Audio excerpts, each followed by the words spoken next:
धरती के वह लोग बड़े बड़भागी हैं जो कहीं न कहीं गुरुजनों के कांटेक्ट में हैं, संपर्क में, क्योंकि साधु थे हुई न कार्य हानि।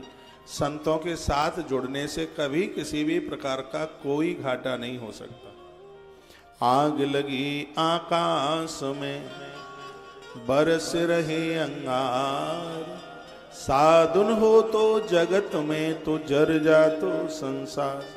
यदि ये महापुरुष धरती पर न होते तो सब कुछ खत्म हो गया होता। इसलिए हमें जीवन में एक गुरु चाहिए, भगवान चाहिए, मंत्र चाहिए जिंदगी में, और ग्रंथ चाहिए। इनका होना बहुत ज्यादा जरूरी है। तो श्रीमद् भागवत जैसा पावन ग्रंथ वसीकृतो ये तेष शस्त्रस्तान सत्पर यथा। भगवान कहते हैं कि भागवत सुनने वाले भक्त मुझे अपने वश में कर लेते हैं, मुझे अपना बना लेते हैं।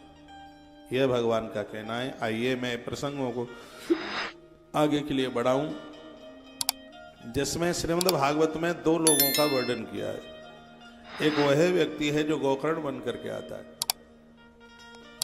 और एक वह व्यक्ति है जो धुंधुकारी बन करके आता है। जो अधर्मी है, अन्यायी है और अपराधी हैं, उन्हें धुंधुकारी कहते हैं।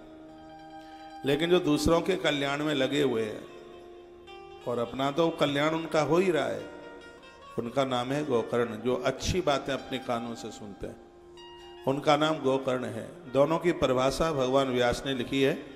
कियत कालेन तऊ जातो तरुणी तनया बहु गोकर्ण पंडितो ज्ञानी धुंधकारी महाखला। भगवान व्यास लिखते हैं धुंधकारी महाखला बड़ा पापी है, क्योंकि इसने माता पिता का अपमान किया।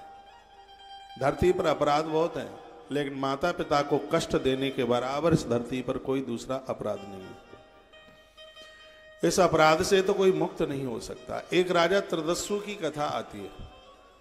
इसने, दूसरे शब्दों में इसको त्रिशंकु के नाम से जाना गया, इसने माता पिता का अपमान किया, गुरु विश्वामित्र की भारी सेवा करी। मरने का समय आया तो गुरु इसको स्वर्ग गुरुजी पहुंचाना चाहते। मैंने कितनी बार कहा है, जिनके ऊपर माँ बाप जी की कृपा है, गुरुजनों की भी कृपा उन्हीं के ऊपर होती है। गंगा उन्हीं के पाप काटती है जिनके ऊपर माँ बाप जी का आशीर्वाद है। तो इसने विश्वामित्र गुरुजी की खूब सेवा करी, लेकिन माता पिता का बड़ा आदर किया। इस देश में ऐसे बहुत लोग हैं जो गुरुओं की खूब सेवा करते हैं, किसी भी चीज की कोई कमी नहीं रहने देते, लेकिन माता पिता उन्हें फूटी आंख की तरह दिखाई देते हैं। और मैं इतनी बार कहता हूं कि माता पिता का अपमान करने वाले लोग साधुओं के चरण के चमड़ा निकालने पाम छूते छूते कुछ भी होने जाने वाला नहीं है। सबसे बड़ा भगवान है, इनको पूछिए, इनको समझिए। और ग्रंथों में देवी भागवत में कथा आती है जो मैं आपको सुना रहा हूं कि वह गुरुदेव विश्वामित्र जी अपने चेले को ऊपर का स्थान देना चाहते हैं, स्वर्ग देना चाहते हैं। तो इंद्र ने धक्का दे दिया। इंद्र ने कहा कि तुम माता पिता के द्रोही हो, इसलिए तुम्हारे लिए यहाँ जगह नहीं है। ऊपर इंद्र नहीं जाने देते ऊपर के लोक में, और नीचे गुरुजी नहीं आने देते। गुरुदेव ने एक दूसरी सृष्टि की रचना करने की ताकत, ये जो आप गेहूं खाते हैं विश्वामित्र जी की रचना में है, भैंस का दूध पीते हैं महिषी भी, ये विश्वामित्र की रचना में है। विश्वामित्र ने दूसरा लोक बना दिया, ये ताकत थी उनके पास में, लेकिन विश्वामित्र अपने चेले को स्वर्ग नहीं दे पाए, क्योंकि चेले ने माता पिता का अपमान किया था। इसलिए मैं निवेदन करना चाहूंगा, माँ बाबू जी से बढ़ करके भगवान नहीं है कोई।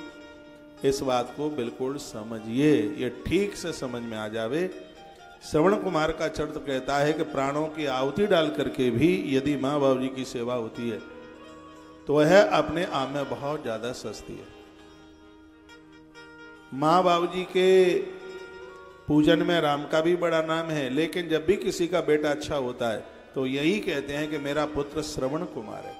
श्रवण कुमार क्यों कहते हैं? क्योंकि राम जी अपने माता पिता के लिए सर्व गांव छोड़ पाए, लेकिन श्रवण कुमार ने माता पिता के लिए अपने प्राणों को छोड़ दिया। इसलिए राम जी से भी पहले नाम है वह है श्रवण कुमार का।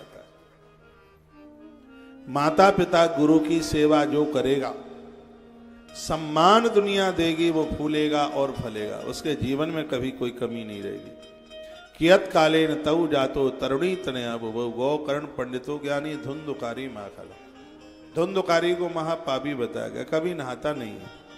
और हमारे ग्रंथ कहते हैं कि नित्य स्नान कीजिए। रोजाना नहाने से स्वास्थ्य बड़ा अद्भुत होता है, आलस्य समाप्त हो जाता है। तमोगुणी कौन है? जो कभी कुछ करता नहीं है। क्रोध करने वाला तो होता ही है तमोगुणी, लेकिन जो आलसी है, जो प्रमादी है, उसको तमोगुणी कहा गया है। जो भोर में बिस्तर छोड़ने में जिन्हें तकलीफ होती है, उनका स्वभाव चिड़चिड़ापन का